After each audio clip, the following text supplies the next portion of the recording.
তো আমি আপনাদের সামনে পবিত্র কোরআনুল কারীম থেকে 27 নম্বর সূরা সূরাতুন নামলের 34 নম্বর আয়াতে কারিমা তিলাওয়াত করেছি। এই আয়াতের মধ্যে মহান রব্বুল আলামিন জালিম শাসক নিয়ে আলোচনা করলেন। গন্ডগোল সৃষ্টিকারী স্বভাবের লোকেরা অর্থাৎ মুনাফিকেরা যখনই কোনো ক্ষমতা পায়, কোন রাষ্ট্রে, কোন অঞ্চলে, কোন জনপদে ওরা প্রবেশ করার সাথে সাথে যে কর্মসূচিগুলো পালন করবে মুনাফিকেরা, জালিম শাসকেরা, এই ব্যাপারে মহান রব্বুল আলামিন পবিত্র কোরআনুল কারীমের মধ্যে মৌলিকভাবে 7টি বিষয়ে আলোচনা করলেন। মৌলিকের বাইরে আরো আছে। তো আমি এই আয়াতটি সামনে রেখে আপনাদের সামনে সংক্ষিপ্ত আকারে আলোচনা করব। উলামায়ে কেরাম উপস্থিত, তো আমি বেশি লম্বা আলোচনা করব না, সংক্ষিপ্ত আকারে আলোচনা করব।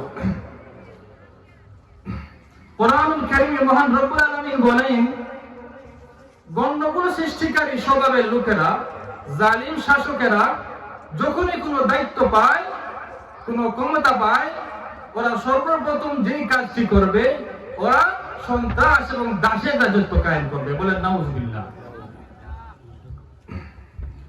কোরআনুল কারীমের মধ্যে 27 নম্বর সূরা সূরাতুন নামলের 34 নম্বর আয়াতের মধ্যে মহান রব্বুল আলামিন আমাদেরকে জানিয়ে দিলেন, জালিম শাসকেরা অর্থাৎ গন্ডগোল সৃষ্টিকারী স্বভাবের লোকেরা যখনই কোনো ক্ষমতা পায়, ওই অঞ্চলের, ওই রাষ্ট্রের, ওই জনপদে যখনই ওরা প্রবেশ করে, قالت إن الملوك إذا دخلوا قرية أفسدوها وجعلوا أعزة أهلها أذلة।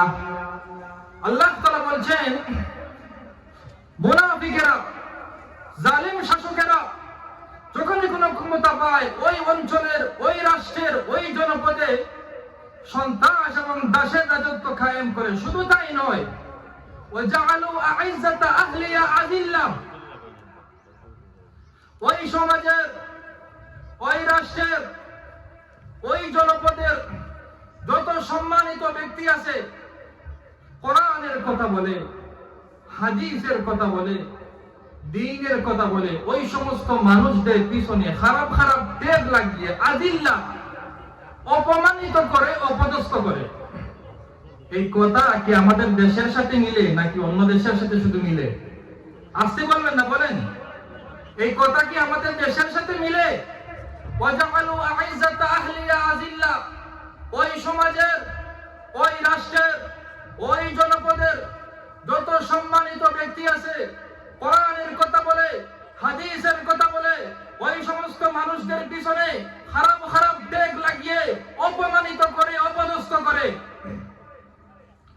শুধু তাই নয়, কোরআনুল কারীমের 2 নম্বর সূরা সূরাতুল বাকারার 205 নম্বর আয়াতের মধ্যে মহান রব্বুল আলামিন ওদের আরো 2টি কর্মসূচির কথা জানিয়ে দিলেন।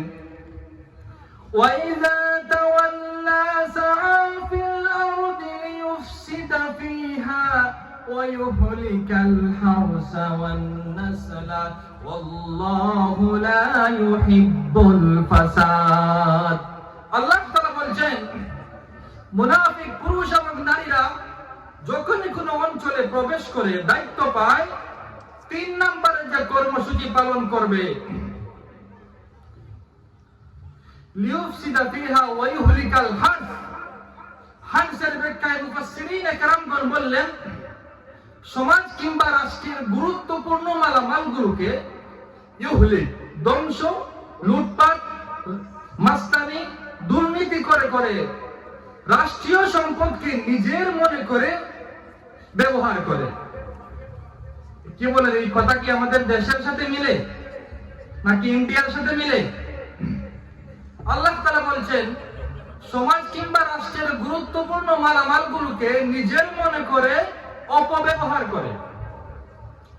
এরপরে বললেন, হারসের পরে ওয়ান্নাসল, ওরা নিজের স্বার্থের জন্য, নিজের ক্ষমতা টিকিয়ে রাখার জন্য